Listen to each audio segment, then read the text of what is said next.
Hurricane Helene. Nearly 3 weeks after Hurricane Helene ravaged western North Carolina, Essentially been wiped off the map. Devastating and just unbelievable. All of these were houses all up and down here. This is insane. Hey everybody, I just wanted to give a quick report on what is happening with Hurricane Helene. I'm working with PBS at the moment and documenting everything there is. Now, if you're watching, here's what I can tell you. I live in Charlotte, North Carolina, which is about 90 minutes to the east of where all the devastation happened. A ton of rainfall fell here, more than I have ever seen in a long time. And what that did, because it saturated the soil for so long with this hurricane, is it caused a lot of mudslides. It loosened the soil so that when the wind came through from the hurricane, a lot of trees were blown over. We at first went down the strip where the river is, and then there's a whole historic district, lots of warehouses. All of those got flooded almost to the second story. Most of those warehouses are completely destroyed. There's a lot of storage facilities, believe it or not, right along the river. All of those got destroyed. Pretty much everything has to be bulldozed and rebuilt up again. We also went to Fairview, North Carolina, where there had been a lot of rain. Tons and tons of trees were down. We also saw where a huge landslide had kind of started to wash out through the valley. And there were pieces of cars and trees, roads out all over the place. We then went to Marshall, North Carolina, and that is essentially, it's like a war zone. The entire town is blocked off.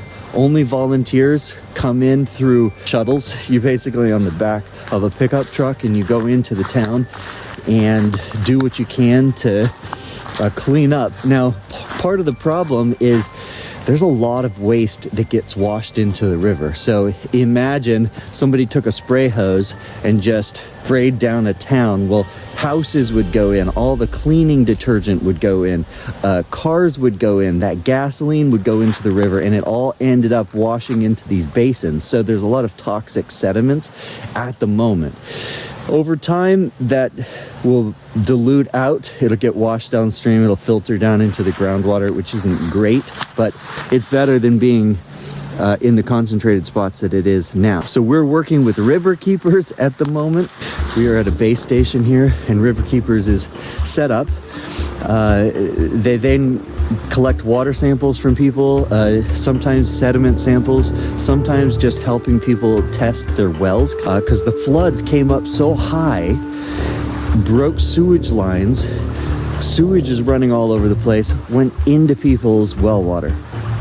So that's a problem. So people have to make sure that their wells are okay before they drink water. I've been amazed at the cleanup efforts, the resiliency of people. The Army is out here. Volunteers from all over are coming in. I just wanted to share a little bit with you. I also want to share where you can help. Because I do a lot of work with rivers and natural environments, I want to point you specifically to River Keepers. I'm going to leave the link down below. I know they need a lot of help. It's not the direct cleanup efforts. If you want to do direct cleanup, I would suggest getting a hold of the people in Marshall, because that town just got devastated. I know there's other towns too, but this is the one we worked with, so I'm leaving links down below. And a lot of this just needs long-term support. Right now you can't visit the area really. You can if you're coming to do volunteer work. They're going to need people to come back to the area soon, so plan your trips in the future and help support the local businesses here. Oh, I also want to say a big thanks to Michelle and PBS North Carolina, who are trying to document this and have allowed me to just say this really quickly and get this out there. They have a longer piece coming out, so I encourage you to check out what they're doing, and we'll catch you in the next one.